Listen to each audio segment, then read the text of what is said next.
حضرت عمر کا اسلام لانا اسلام کے لیے عزت کا ذریعہ بنا اور بلند آواز سے نعرہ تکبیر مکے کی فضاؤں میں بلند ہوا۔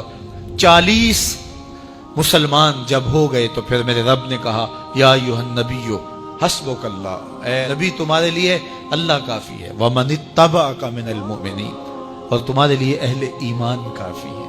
حضور علیہ السلام کے حوالے سے ان کی حساسیت اور ان کا جوش و جذبہ اور ان کی غیرت ایمانی دیدنی تھی۔ حضرت شاہ ولی اللہ محدث دہلوی علیہ رحمہ فرماتے ہیں کہ 17 مقامات پہ قرآن مجید میں حضرت عمر کی رائے کے مطابق قرآن نازل ہوا۔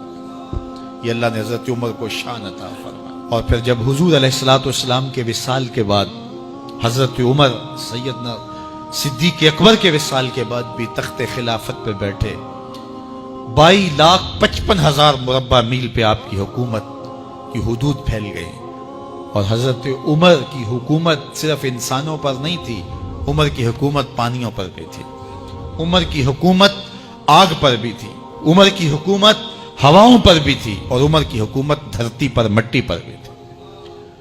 آپ جانتے ہیں کہ مصر کے گورنر نے لکھا کہ یہاں تو عجیب کہانیاں ہیں۔ کیا ہوا؟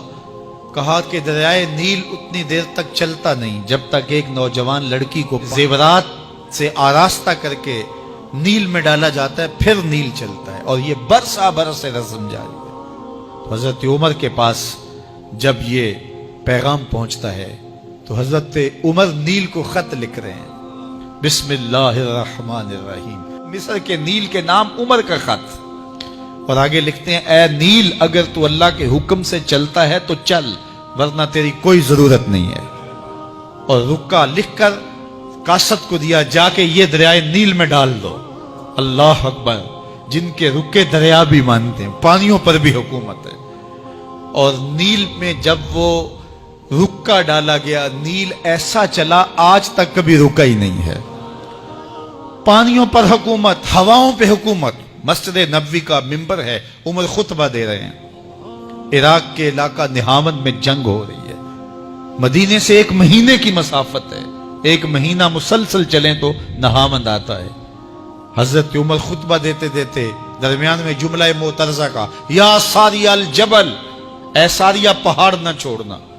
لوگ حیران ہیں کیا ماجرا ہوا کہ ہم سے مخاطبہ ہے، ساریہ نہاون میں ہے، اور کہا ساریہ پہاڑ نہ چھوڑنا۔ 1 مہینے کے بعد جب وہاں سے قاصد آیا، اس نے کہا اللہ نے فتح دے دی۔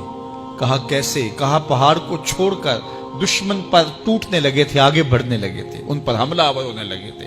اچانک عمر کی آواز آتی، پہاڑ کو نہیں چھوڑنا، کیونکہ اگر ہم پہاڑ کو چھوڑ دیتے دشمن پیچھے سے حملہ آور ہونے کے لیے تیار کھڑا تھا۔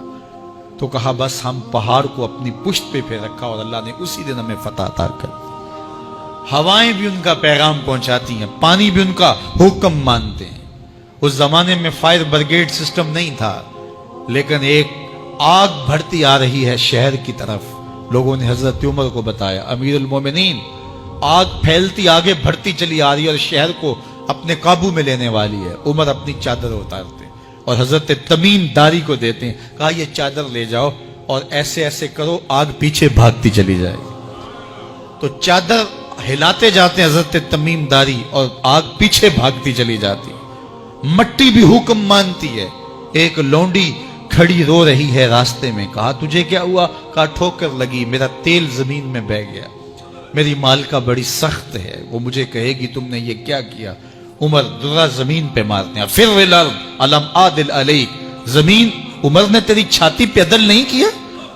تو عمر کے ہوتے ہوئے اس کا تیل پی جائے؟ زمین تیل باہر نکال دیتی ہیں، فرماتے ہیں ڈال لے اپنے برتن میں۔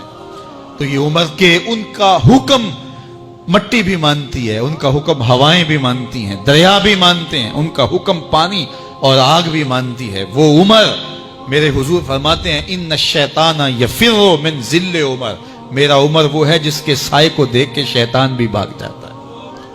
حضرت عمر رضی اللہ تعالیٰ عنہ نے ایک بہترین نظم و نسق دیا اور امور سلطنت کو اس انداز سے منظم کیا۔ ایک غیر مسلم مفکر کہتا ہے اگر اس امت کو ایک اور عمر مل جاتا پوری دنیا پہ حکومت مسلمانوں کی ہوتی۔ ایک دن مسجد نبوی سے باہر حضور تشریف لا رہے تھے، دائیں ہاتھ میں حضرت ابو بکر کا ہاتھ تھا، بائیں میں حضرت عمر کا ہاتھ تھا۔ ایسے باہر کی جانب آ رہے تھے، دروازے سے کوئی بندہ داخل ہوا، اس کو دیکھ کے حضور نے فرمایا ہا کازا نبعث یوم القیامہ، قیامت کے دن جب قبروں سے اٹھائے جائیں گے ہم ایسے ہی اٹھیں گے، میرے دائیں ہاتھ میں ابو بکر کا ہاتھ ہوگا، بائیں میں عمر کا ہاتھ ہوگا۔ اللہ اکبر۔ جے شک ہووی تے چل مدینے، جے شک ہووی تے چل مدینے، آ ویکھ لے جوڑ مزاراں دا، بن یار نبی دیاں